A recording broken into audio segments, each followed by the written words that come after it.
I guess what are some of the places that you avoid when you're back home? To avoid? Yeah, what are those places?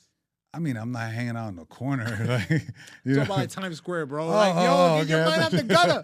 Yo, you see this, Mike? No. Sometimes you can't get the hood out the person. He's been in Abu Dhabi. He's got a 2-bedroom This is the apartment. place to avoid. This is what I'm thinking. Overlooking the water. He's over there. What are some of the places to avoid? No, honestly, The sometimes corner? I like going to Times Square just to get that. Like, I want to see, like, feel like what the tourists feel. And I always go to Rockefeller Plaza and all that, Yeah, Rockefeller Center. I always go there just to, like, get the vibes and, like, and these, like, because I used to work there. Yeah, And it's right. like, yo, these people, like, people, and you see the nostalgia of people that they're like, oh, it's my dream to come here. Let me get a picture. And I just come back for appreciation. Like, yeah, like, this is where I'm from. I used to work here. I used to just get, coffee here. When the tree was up, I had to pass to, like, go through, like, Yeah. yo, I'm in 30 Rock, and just going back and appreciating it.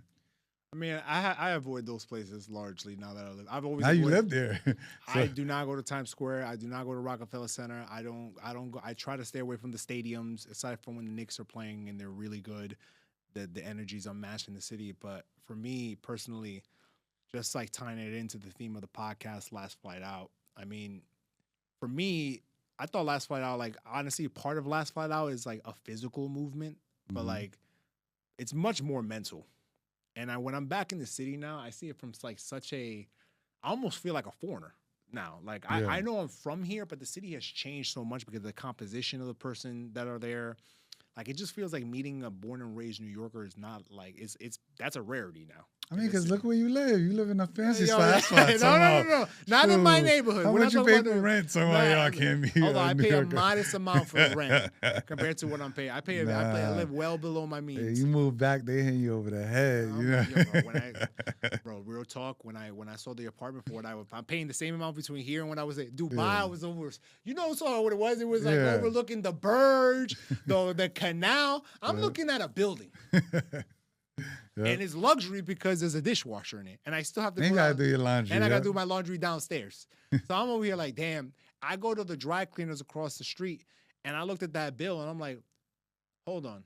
For what they charged me for 3 shirts, I could have got done a whole bag of laundry while I was here. Yeah. So like, just the realities of things just being much more expensive, and for you to just like, I don't know, like your quality of life is just gonna suffer when you go to New York. You're not going there for the quality of life. Like, for anybody who's listening to this podcast, like, I'm not trying to sell you on quality of life. I'm trying to sell you on opportunity in New York. Like, it's really true. Like, you can make it out of anything there. Yeah. And you can make it here in Abu Dhabi too. I'm not saying that you can't do it, or in Dubai or the UAE or anywhere.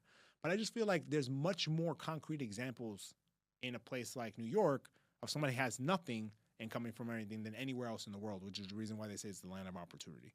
But with that being said as well, I also think it's a place that causes you a lot of mental anguish and stress and anxiety. And I think people don't talk about that enough, right? Like, with all those bright lights and the city paved with gold and the tall buildings and the long bridges, comes with a lot of anxiety and a lot of stress. And I think people don't talk about that enough, right? Like, it sorely weighed on me in the last year I was here. It was a big adjustment for me to go into this new role, having a team under me, leading on these transactions, and also dealing with the family obligations, with my personal life, with like all the things I just had baggage with. And I just feel like that gets in the way of a lot of things. And it's gotten in the way of like almost this podcast a little bit, because for a while I'm just like, damn, like, you're thinking about it, like, is this supposed to be my release? And like, you're grinding for 12 extra hours, editing a video, editors getting it 3 times wrong. You're like, I just want this to be simple now at this point.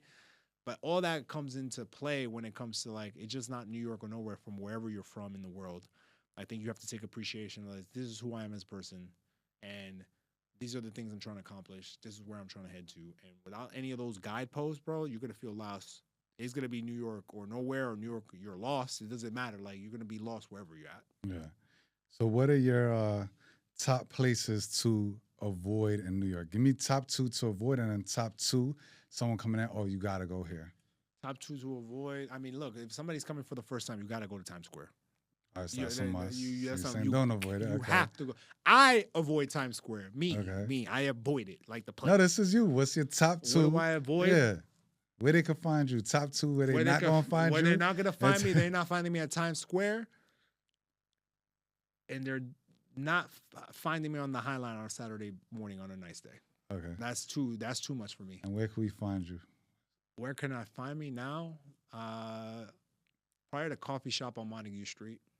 Okay. That's like I like to really, like, I'm a really big introspective person lately, so I like to take like at least a couple hours on a weekend day, whether I have to work all day or not, like between the hours of like 7 to 9, those are for me.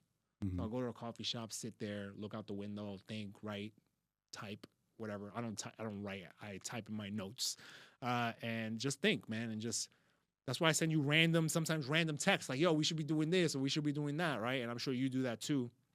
And the second, it's probably my grandma's house, man. I try to see my grandma now. You know, she's getting there in age, 87 young years, you know. Yeah. And you'll probably find me there. You're right. That's why, that's like 5 to 10% of the reason why I went back home, because I wanted to see this.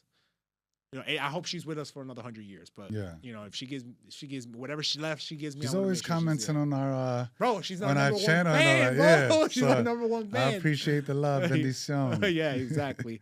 I love her very much. So I try to go there as much as I can. So those are the two places you will find me.